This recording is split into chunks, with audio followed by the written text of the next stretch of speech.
की त्यामध्ये CITS किंवा CTIचं जे काही तिथे आता मागे त्यांची मागणी होती आणि प्लस कोर्टामध्ये त्यांनी केससुद्धा दाखल केली होती. तर त्याच्यामध्ये काही सुनावणी सुरू आहे किंवा त्याच्यामध्ये काही प्रक्रिया सुरू आहे. तर त्याचा इफेक्ट इथे काय होत होते, परंतु आता हे पूर्णपणे तयारीत आहे. म्हणजे DVOTचं जे बोर्ड आहे किंवा संचालक मंडळ आहे किंवा संचालक आहे आणि बोर्ड आहे, तर हे अतिशय चांगल्या तयारीमध्ये आहे.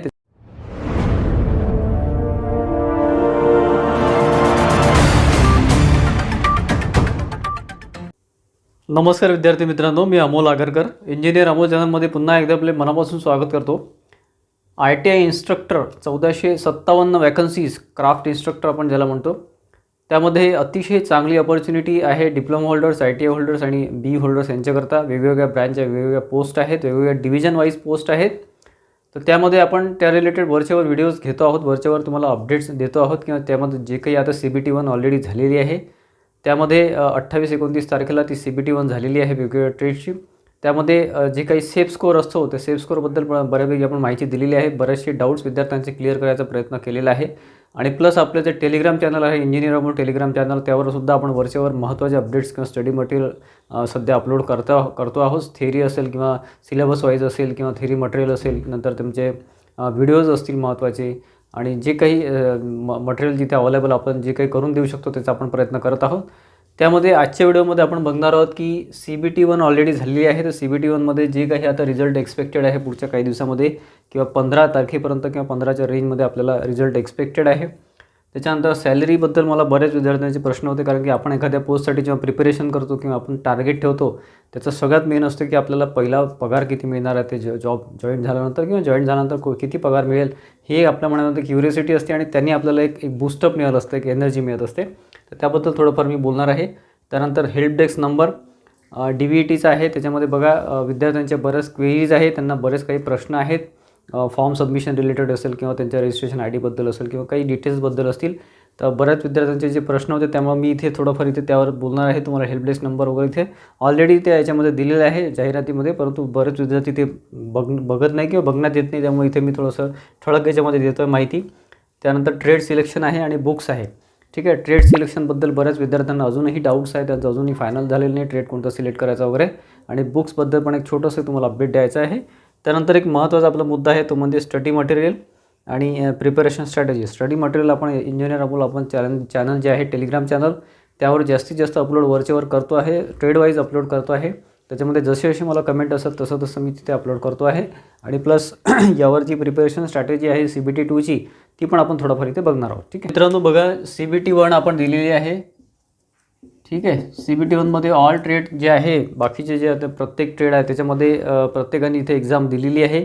त्याच्यामध्ये जे काही आपलं म्हणजे त्यांनी रूल्स दिले होते, एक नियम दिले होते, त्याप्रमाणे आपल्याला 45% मार्क्स आवश्यक आहे CBT 1मध्ये. त्याच्यामुळे जे काही 54+ विद्यार्थ्यांचं जे काही आता आन्सर की आलेली आहे त्यावरून तुमचा स्कोअर तुम्ही काढला असेलच.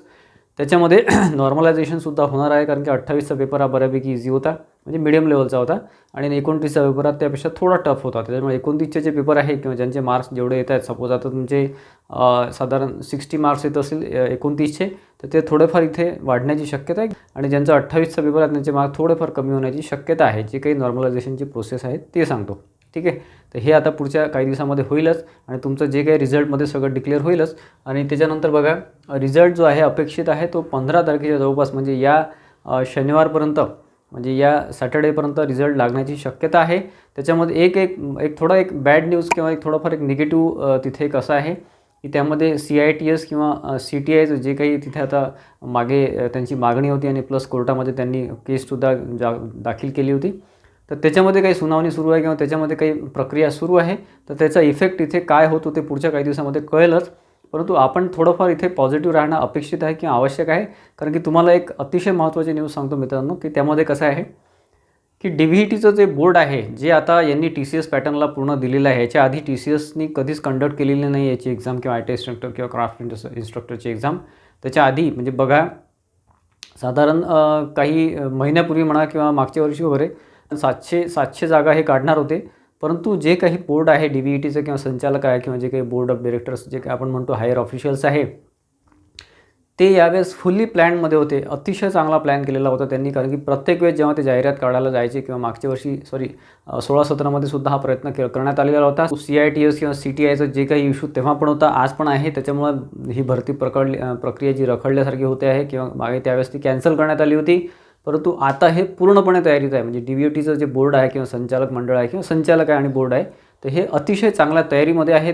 तिथले जे बोर्ड ऑफ डायरेक्टर्स आहेत ते अतिशय चांगल्या यांनी कामाला लागलेले आहेत. त्याच्यामध्ये कॅवेटसुद्धा दाखल केलेला आपण ऑलरेडी सांगितलं, जेणेकरून कुठल्याही परिस्थितीत ही भरती थांबू नये हा त्यांचा प्रयत्न आहे. परंतु शेवटी आता कोर्ट वगैरे काय आहे हे मॅटर जेव्हा क्लोज होईल, म्हणजे क्लिअर होईल, तेव्हा सगळं कळेल. परंतु DVETचा प्रयत्न हा अतिशय प्रामाणिक आणि चांगला आहे असं इथे दिसते आहे. त्यांनी TCSला एक्झाम पूर्ण कंडक्ट करण्यासाठी दिलेली आहे आणि TCSला एक्झाम जेव्हा थर्ड पार्टीला एक्झाम कंडक्ट होते तेव्हा तिथे कुठल्याच प्रकारचा गैरव्यवहार चालत नाही मित्रांनो. याच्या आधी हे डायरेक्टली व्हायचं, त्यामुळे तसे प्रकार इथे होतही असतील आपण असं म्हणू शकतो. परंतु आता ही प्रोसेस अतिशय चांगली आणि पॉझिटिव्ह होण्याची शक्यता आहे. त्याच्यामुळे कुठल्याच प्रकारचं मनात शंका ठेवू नका. जे काही कोर्टाचा निर्णय किंवा CTI रिलेटेड जो काही निर्णय आहे तो कोर्टाकडून आपल्याला येईलच पुढच्या काही दिवसामध्ये, किंवा जे काही न्यूज आहे ते कळेलच. त्याच्यामध्ये आपण पॉझिटिव्हली जर घेतलं तर पुढच्या या शनिवारपर्यंत आपल्याला म्हणजे येणारा शनिवार जो आहे त्या तोपर्यंत आपल्याला रिझल्ट येण्याची शक्यता आहे. एकदा रिझल्ट आला की पुढच्या 8 दिवसामध्ये तुम्हाला फॉर्म सबमिट करावा लागेल. नेक्स्ट पॉईंट आहे मित्रांनो, सॅलरी. ठीक आहे, तर सॅलरी बघा, क्राफ्ट इन्स्ट्रक्टर म्हणजे तुम्ही ITI होल्डरही असू शकता, ITI होल्डर प्लस 3-4 वर्ष एक्सपिरियन्स प्लस BE होल्डरही असू शकता किंवा डिप्लोमा होल्डर असू शकता. त्यामध्ये तुम्हाला 38,600 ही बेसिक सॅलरी दिली आहे. जी पुढची सॅलरी असते 1 लाख समथिंग आहे, त्याचा तुम्हाला काही उपयोग नसतो, त्याचं तुम्हाला काही घेणं देणं नसतं. ती तुमची शेवटची सॅलरी असते. ठीक आहे, त्या पोस्टवर तुम्ही जेव्हा असं हे प्रमोशन वगैरे होतं तेव्हा दरवर्षी तुम्हाला इन्क्रिमेंट्स आणि DA 2 वेळा वाढत राहतो. त्याच्यामध्ये सॅलरी तुमच्या हे होतच राहते. तर 38,600 म्हणजे बघा साधारण त्याच्यामध्ये HRA ॲड होतो 10 ते 15%. सिटी वाईज असतं ते, सिटी वाईज तुमचं HRA हा वाढत असतो, हाऊस रेंट अलाउन्स त्याला म्हणतात. त्याच्यानंतर DA म्हणजे महागाई भत्ता हा वाढतच असतो, दरवर्षी 3% 4% वाढतो. ट्रॅव्हलिंग अलाउन्स असतं तुमचं, जे काही तुमचं इकडे तिकडे तुम्हाला जावं लागतं ऑफिशियल कामाने किंवा तुमच्या ITI कॉलेजच्या कामाने वगैरे, त्याच्यासुद्धा तुम्हाला अलाउन्सेस सगळे मिळतात. आणि बाकी तुमचे बाकी अलाउन्सेस भरपूर असतात गव्हर्नमेंट सेक्टरमध्ये, मेडिकल अलाउन्स वगैरे सुद्धा असतात आणि असे खूप प्रकारचे अलाउन्सेस असतात. त्याच्यामध्ये तुमची जी सॅलरी आहे मित्रांनो ती बघा 38,600 त्यांनी दिलेली आहे. म्हणजे त्याच्यामध्ये 60,000 ते 62,000 सॅलरी इथे जाऊ शकते किंवा आपण जास्तीत जास्त म्हणून 65पर्यंत, काही जण 65सुद्धा म्हणतायत. पण तुम्हाला तरी असं वाटते 60 ते 62पर्यंत इथे सॅलरी जाईल आणि त्याच्यामध्ये तुमचं डिडक्शन होऊन साधारण 55,000पर्यंत किंवा 52,000 ते 55,000पर्यंत सॅलरी तुम्हाला इथे मिळू शकते. ठीक आहे, एक 52,000 ते 55,000च्या घरामध्ये तुमची इन हँड सॅलरी राहू शकते. त्याच्यामध्ये डिडक्शनमध्ये तुमचं CPF वगैरे डिडक्ट होतं आणि याचा अतिशय जास्त फायदा आपल्याला इन फ्युचर होत असतो. आता आपण जे ट्राय करतो आहोत किंवा जे काही आता एक्झाम देणार आहे, ही आपल्याला एक गोल्डन अपॉर्च्युनिटी आहे. कारण की ITI इन्स्ट्रक्टरच्या जागा मागच्या 10 वर्षापासून 10 ते 12 वर्षापासून आलेल्या नाही आहेत आणि त्याच्यामध्ये TCSला हे कंडक्ट करण्यात येत आहे. त्यामुळे कुठल्याच प्रकारचा गैरव्यवहार इथे होणार नाही अशी आपण आशा करू शकतो. ठीक आहे, बाकी इंटरनल जे मॅटर आहे CITSचं CTIचं ते वेगळं, परंतु इथे DVET जे आहे ते अतिशय चांगल्या पूर्ण पॉझिटिव्ह प्रयत्नामध्ये आहे की जेणेकरून ही भरती प्रक्रिया पूर्णपणे व्हावी. त्याचकरता ही अतिशय फास्ट प्रोसेस होत आहे, कारण की TCSची अतिशय प्रॉम्प्ट प्रोसेस आहे. TCSमध्ये काही शंका नाही. परंतु जिथे जागा भरण्यात येत आहे त्यांचीसुद्धा पॉझिटिव्हिटी अतिशय आवश्यक असते. ते सुद्धा त्याच ॲटिट्यूडने जिथे पुढे जाणं आवश्यक असतं.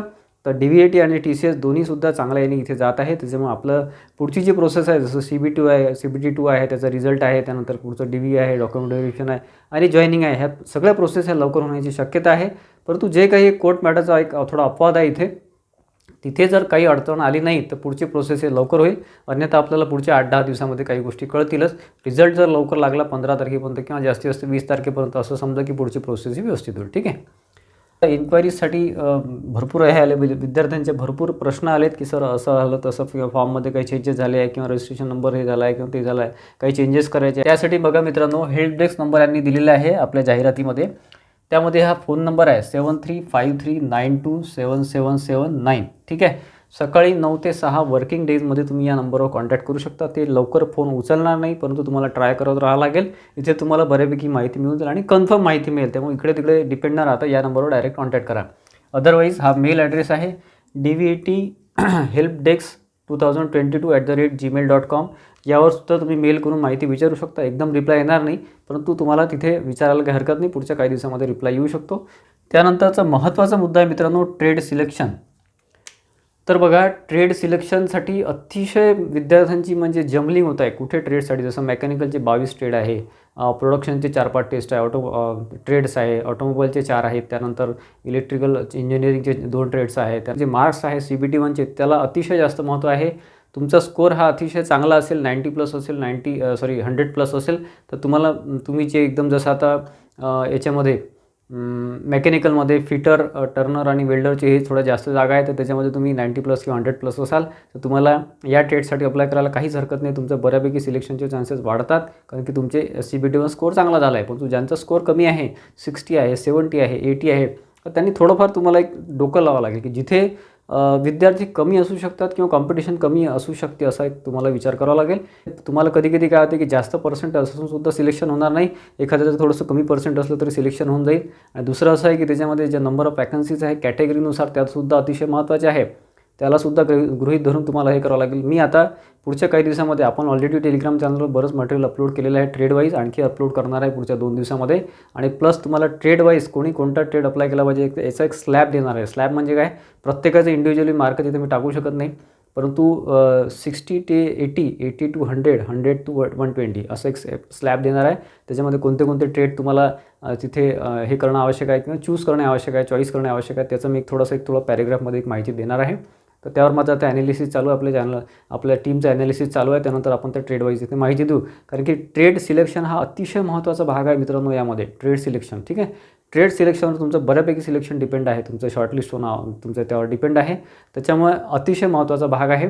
इलेक्ट्रिशियनसाठी 2च ट्रेड आहे, त्याच्यामुळे तिथे काही विषय नाही. मी ते असंच म्हणाल की प्रत्येकाने 2 ट्रेडला अप्लाय करा. जास्तीत जास्त काय 8-2-16 म्हणजे ₹1650 तुम्हाला फी लागेल, आणि तुम्हाला फी द्यायला काहीच हरकत नाही, कारण की अतिशय चांगली प्रोसेस आहे, ट्रान्सपरंट प्रोसेस आहे. पुढे तुम्हाला जे काही सिलेक्शन होईल त्याच्यामध्ये तुम्हाला, आज तुम्ही फक्त ₹700-800 बघाल, परंतु तुम्हाला तिथे पुढे जर जॉब मिळाला तर 60-70-60,000ची सॅलरी तुम्हाला तिथे मिळू शकते. त्याच्यामुळे तो विचार करू नका. तुमचे पर्सेंटेज किती आहे किंवा तुमचे मार्क्स किती आहे याच्यामध्ये CBT 1मध्ये, त्यावर तुमचं ट्रेड सिलेक्शन डिपेंड आहे, सगळं टोटली त्यावर डिपेंड आहे. स्टडी मटेरियल, ठीक आहे, तर स्टडी मटेरियल बघा, याच्यामध्ये बरेच विद्यार्थी मला प्रश्न करतात की सर हे पुस्तक यूज करू का, ते पुस्तक यूज करू का. ऑलरेडी आपण बुक लिस्टवर एक दिलेलं आहे, एक व्हिडिओ दिलेला आहे, परंतु ते फक्त इलेक्ट्रिकल इंजिनिअरिंगसाठी आहे. तर त्यामध्ये बऱ्याच विद्यार्थ्यांनी मला विचारलं की सर एशियन पब्लिकेशनचं एक बुक आहे, तर ते स्पेशली आपल्या या ITI इन्स्ट्रक्टरसाठी काढण्यात आलेलं आहे, आणि अतिशय चांगलं बुक आहे, मी बघितलं ते. तर त्याच्यामध्ये जे काही आपलं नेव्ही पॅटर्नचं असेल किंवा आपलं भारत स्किलचं वगैरे असेल किंवा रिलेटेड जे महत्त्वाचं आपलं ITI बेसचं जे सिलेबस आहे त्यावर ते बनवण्यात आलं आहे. त्याच्यामध्ये MCQसुद्धा आहे, प्रिव्हियस इयर प्रश्नसुद्धा आहे आणि थेअरीसुद्धा आहे. ठीक आहे, तर तुम्ही ते यूज करू शकता. कुठल्याही ट्रेडचं तुम्ही असाल, तुम्ही एशियन पब्लिकेशनचं यूज करू शकता. एका बुकमध्ये तुम्हाला सगळं मिळून जाईल, जास्त काही खूप कॉस्ट नाही आहे त्याची. अदरवाईज तुम्हाला मी आपल्या टेलिग्राम चॅनलवर भरपूर मटेरियल अवेलेबल करून दिलेलं आहे. भारत स्किल म्हणून एक साईट आहे, त्याच्या थ्रू तुम्ही सगळं मटेरियल तिथे अवेलेबल करू शकता. त्याच्या थ्रू मी तुम्हाला आता रिसेंटली कालच्या तारखेमध्ये मी इलेक्ट्रिशियनचे आणि वायरमनचे सुद्धा टाकलेले आहे. वायरमन आणि इलेक्ट्रिशियनचे पूर्ण व्हिडिओज मी तिथे तुम्हाला दिलेले आहे. ठीक आहे, तर तुम्हाला म्हणजे प्रत्येक टॉपिक वाईज तुम्हाला व्हिडिओसुद्धा तिथे मिळत आहेत त्या साईटवर, भारत स्किलवर. त्याची लिंकसुद्धा मी आपल्या याच्यामध्ये शेअर करतो आहे, टेलिग्राम चॅनलवर लिंक शेअर करतो आहे, आणि तुम्हाला त्याच्या थ्रू तुम्ही कोणत्याही ट्रेडचे व्हिडिओज तुम्ही इथे बघू शकता. पूर्ण जे पॉईंट आपले दिलेले आहे सिलेबसमध्ये, त्या पॉईंट वाईज व्हिडिओ तुम्हाला, जे बेस्ट व्हिडिओ आहेच आपल्या याच्यावर यूट्यूबवर, ते व्हिडिओची लिंक तुम्हाला तिथे मिळेल. तिथून तुम्ही त्या व्हिडिओवर जाऊन ते तुम्हाला फ्री ऑफ कॉस्ट तुम्ही ते लेक्चर ऐकू शकता, आणि ते कंटिन्युअसली ऐकू शकता. काही त्याची लिमिट नाही, काही व्हॅलिडिटी नाही, काहीच नाही. म्हणजे हे सगळं फ्रीमध्ये अवेलेबल आहे मित्र, कारण की एकदम बेसिक आणि मॉडरेट लेवलचे प्रश्न आहेत, ITI लेवलचे प्रश्न आहेत. तुम्हाला खूप काही तिथे, आणि तुम्ही इंजिनिअरिंग झालेले विद्यार्थी आहेत किंवा तुम्ही डिप्लोमा आलेले विद्यार्थी आहेत, तुमचं टेक्निकल बऱ्यापैकी साऊंड असतं, तुमचं एक थोडीफार एक मॉडरेट लेवल असते किंवा हार्ड लेवलचे तुमचा अभ्यास झालेला असतो. टॉपिकमध्ये पण बघा, फॉर एक्झाम्पल इलेक्ट्रिशियन सांगतो की इलेक्ट्रिशियनमध्ये आपण जे सिलेबस दिलं आहे 20 टॉपिकचं, त्याच्यामध्ये साधारण 10 टॉपिक हे इंजिनिअरिंगचेच आहे. फक्त 7-8 टॉपिक किंवा 9 टॉपिक हे असे आहेत की ITI लेवलचे आहे. तुम्हाला फक्त त्याच टॉपिकचा अभ्यास करायचा आहे, तुम्हाला पूर्ण सिलेबसचा अभ्यास करायचा नाही आहे. त्याच्यामध्ये आता इलेक्ट्रिशियनचा जर विचार केला, वायरमॅन इलेक्ट्रिशियन, त्याच्यामध्ये वायरिंग सिस्टीम आहे, त्यानंतर केबल सिस्टीम आहे, कंडक्टर सिस्टीम आहे, त्याच्यानंतर तुम्हाला इल्युमिनेशन आहे किंवा सेफ्टी वगैरे आहे. त्याच्यानंतर बरेच काही असे 2-4 पार्ट आहे की त्याच्यामध्ये तुम्हाला अभ्यास करणे गरजेच आहे. बाकी ट्रान्सफॉर्मर आहे, मशीन्स आहे, मोटर्स आहे, पॉवर सिस्टीम आहे, यावर तुमचा अभ्यास ऑलरेडी झालेला आहे. ठीक, ज्याच्यामुळे याच भागावर तुम्हाला अभ्यास करणे भाग आहे. त्याचा सिलेबस आणि हे जे मी तुम्हाला सांगितलेलं आहे, आपलं इंजिनियर अमोल टेलिग्राम चॅनल आहे, तर यावर तुम्हाला प्रत्येक पॉईंट टू पॉईंट सगळी माहिती मी देतो आहे. माझ्याकडनं मी प्रयत्न करतो आहे कारण की प्रत्येक ट्रेडचा टाकायला भरपूर वेळ लागणार आहे, परंतु जे काही मला कमेंट असतात ते मी लवकरात लवकर टाकायचा प्रयत्न करतो. आता फक्त मेकॅनिकल तर आलेलं आहे आणि थोडंफार बाकी 1-2 ब्रँचेस तर आलेलं आहे, जसं प्रोडक्शन मेकॅनिकल वगैरे. तर ते आपण पुढे आता 1-2 दिवसामध्ये पूर्ण ते कंप्लीट करणार आहे. ठीक आहे. त्याच्यामध्ये MCQज आले, प्रिव्हियस पेपर आले, त्याच्यामध्ये थिअरी मटेरियल आलं.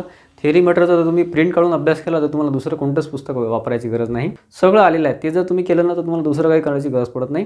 परंतु अदरवाईज तुम्हाला मी सांगितलेलं आहे की स्टडी मटेरियलमध्ये एशियन पब्लिकेशनचं बुक चांगलं आहे आणि प्लस बाकी याच्या वाईज आहे, भरपूर बुक्स अवेलेबल आहेत ट्रेड वाईज. शेवटचा पॉईंट आहे आपला प्रिपरेशन स्ट्रॅटेजी. ठीक आहे. तर मित्रांनो बघा, प्रिपरेशन स्ट्रॅटेजीमध्ये कसं आहे की आता साधारण 12 तारीख म्हणजे अजून तुमच्याकडे हार्डली 1 महिना आहे असं म्हणू शकतो आपण.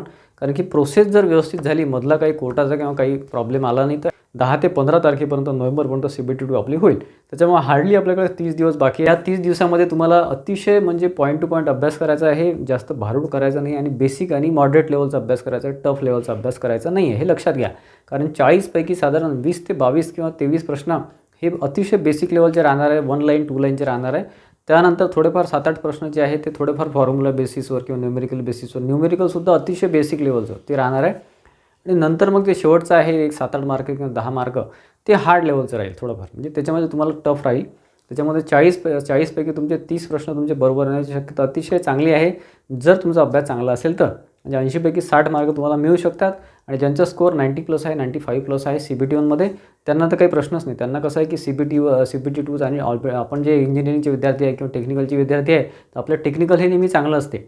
इथे कसं असतं, पहिल्या एक्झाममध्ये कसं आहे की MPSCचा राज्यसेवाचं त्यांनीसुद्धा फॉर्म भरला किंवा एखादा BE होल्डर असेल किंवा एखादा दुसरंच काहीतरी एखादा ITI होल्डर असेल, त्यांनी ग्रॅज्युएशन केलेलं असेल, BA BCom केलं असेल, तो सुद्धा MPSCचा अभ्यास करतो.